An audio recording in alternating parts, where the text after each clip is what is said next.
Brother, this is very important. Before you go in the mosque, you must remember this. It's very important. I was like, oh, what is it, brother? I thought it was going to be something profound. I was like, what is it, brother? People here looked at me. He said, before you go in that masjid, you must remember this. I said, what is it, brother? He looked at me. He said, do not wear your shoes in the wudu area. I was like, what? He says, do not wear your shoes in the wudu area. I'm like, brother, we're in the parking lot. Can I wear them in the parking lot? Now, people, I was upset. I was ticked off. But I kept hearing it ring in my head. And I was like, it's got a nice ring to it. I could use that one day. Like the next time they want a Muslim to go on television to defend Islam, I hope they call me. I hope it's Fox News with Bill Riley or Bill Maher. They're going to be like, Preacher Moss, we know you're a Muslim comedian. We don't care about that. What can you tell us about Muslim terrorism? I'm going to say, sir.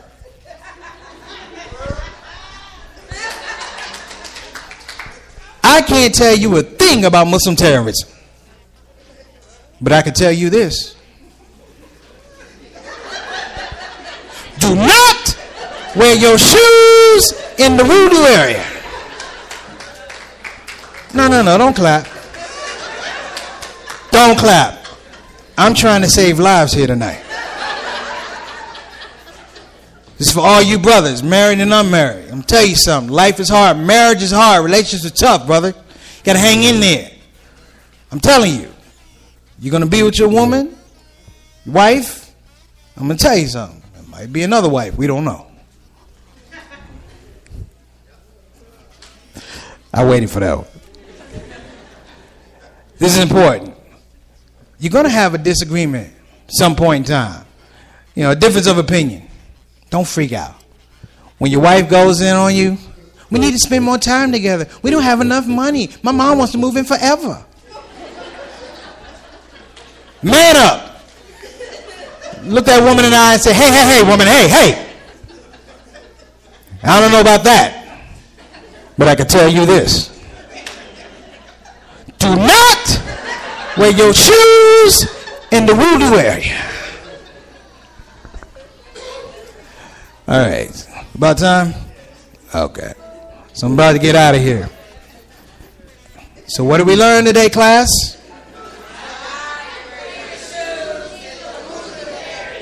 Married men, what did you learn tonight? That you're still scared. He looked for his wife. I'm sorry, honey. I'm not. Listen, y'all been great. Thank you very much. Assalamu alaikum.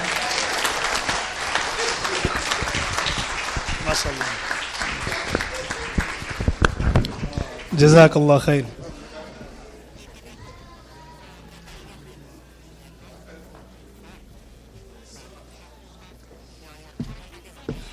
Okay. So next on the agenda is just to go into the conversation, the main reason why we're here. Before we do that, I just wanted to make a quick announcement. Tomorrow, February 15th, is that tomorrow?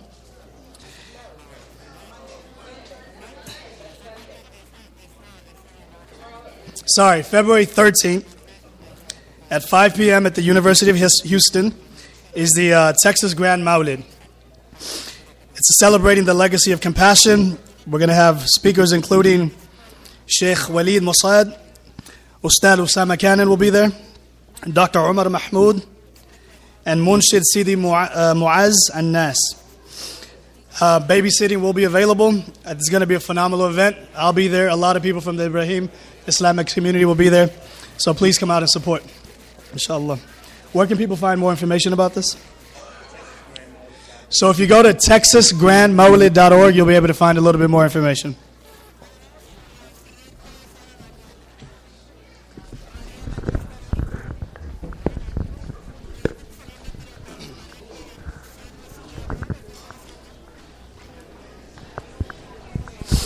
Okay. So again, just a reminder to everyone, the topic of conversation tonight is remembering our history, or knowing our history rather, a conversation on the African American experience and the Islamic influence on it and the way forward. Okay? A conversation about the African American experience, the Islamic influence on that experience, and the way forward. So to start things off, we're going to ask each of our panelists, I'm going to skip the bios just for the sake of time.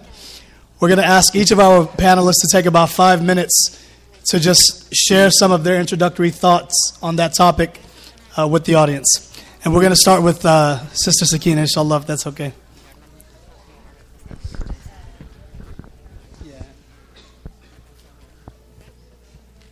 Okay.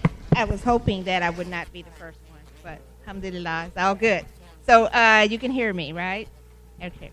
Okay, well, first of all, I want to say assalamu alaikum, peace be upon you, and good evening to you all. And secondly, I want to thank all of the coordinators and planners of this event tonight for asking me to participate in this forum. I want you to know also that I really consider this as an honor. I think one of the greatest accomplishments that one can claim is to be respected by your community. And I do consider this honor to be here as an indication of your respect that you have for me. I kind of mentor and talk with some of the sisters here and in the Ibrahim Islamic Center, and they're always telling me, Sister Sakinah, you are, the person that we look up to. We look up to. Hold it closer. Okay. We look up to you, and we value your opinions and your ideas, and we respect your openness and so forth and so on. So I must admit that when I was asked to come and participate tonight, I said, well, wow, I don't know what I did or what is it about me that would allow them to ask me. But again, thank you. I humbly accept. Now, with that being said, I really had a lot of difficulty trying to decide, where to start my story. So I think what I'll do is I'll give you a little bit of background music. A little bit of background, not music, but a little bit of background. I'm sorry.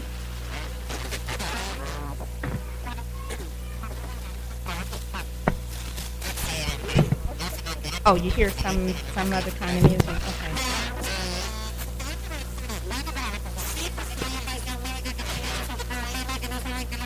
Hopefully I can keep my glasses from fogging up.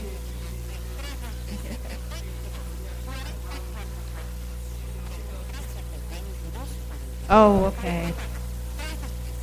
Okay, so should I continue? Okay, all right. I was thinking, where can I start? Okay, so I'll give you a little bit of background information about myself. Let's see. In 1967, I was 18 years old. So that you do the numbers and you can probably figure out about how old I am now. And in 1970, I was 21, married, and had one child. And as a matter of fact, that one child is here tonight, a son. And that is the year that I took my Shahada and became Muslim. So you're probably asking, well, why is she telling us all of this? Well, the reason why is because we're talking about knowing our history. I want you to know the time period in which I was a teenager and then transitioned into a young adult, looking at 1967, 68, 69, 70.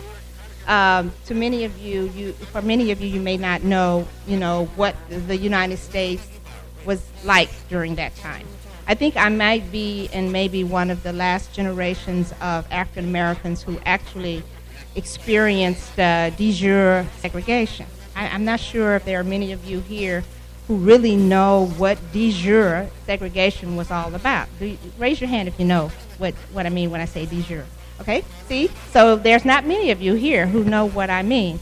Okay, when I say de jure segregation, I'm talking about the segregation in the United States that was legal, meaning there were Jim Crow laws, okay? Jim Crow laws, meaning there were laws that did not allow people of color to mingle with people of not color, white people, and so there were laws that segregated us and made it legal for us to be segregated. Okay, so I grew up as a teenager and a young adult during this period of time. So I know from a personal point of view what it's like to be discriminated against, okay? Now, what is the parallel between me as an African American and us as Muslims? Okay, I do think today in America, many Muslims, if not all of us, are discriminated against in many, many ways. So I wanted to draw that parallel between what we experienced as African Americans in the United States and what we experience as Muslims in the United States. And it's interesting, though, I don't know how many females can look at themselves as being what I call a triple minority, because you're female, you're black, and you're Muslim. I don't know how many of you can say that, but I think that is a unique group of people wherein you are experiencing discrimination on all three levels. In 1967, I graduated from high school. I had never, ever been in an integrated educational environment.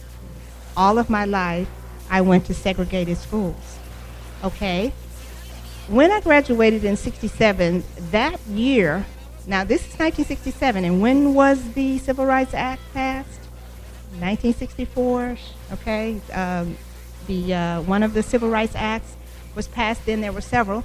Okay, so in my hometown, which is in the South, in Port Arthur, Texas, when that bill was passed, it wasn't until 1967 that our schools integrated.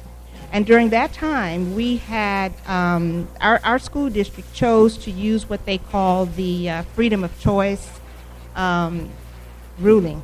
Okay, so in other words, they told every person of color that you have the freedom of choice. You can stay where you are, or you can go to the other side of town to the white school. So there were only, at that time, 3 high schools in Port Arthur. 2 were white and 1 was black. All right, so now who in their right mind, as an African-American student, would leave their school as a senior and go across town to the white school their last year in school? Okay, there were many reasons why I didn't. I would have lost my position of academic excellence. I was in the top 10 of my class, which, by the way, were all girls at the time. I was in the top 10 of my class. Had I left Lincoln and gone over to Thomas Jefferson, then more than likely I probably would have been at the bottom of my class.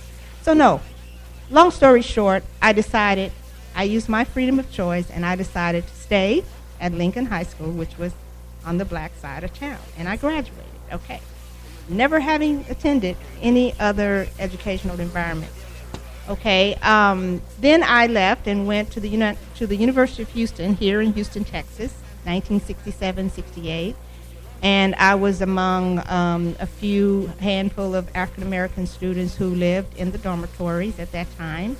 Oftentimes I passed there and I said, oh, there's Law Hall. I used to live there. So anyway, 1967, 68, 68, 69, 69, 70, I was a student at the University of Houston. And just to share with you some of my experiences there, remember, I'm a little black girl who had never been to school with a white person before, right? So that was a very interesting experience. I'm going to do like Preacher Moss. I don't know if this is racist or not, but I'm going to tell you this story, okay? All right. Okay, you know how, I don't know how many of you have ever heard the thing where they say, oh, all black people look alike? Do you remember this? Some of you may know that. Okay, oh, they still say that? Okay, oh yeah, all black people look alike. Well, truth be told, when I went to the University of Houston, I could not tell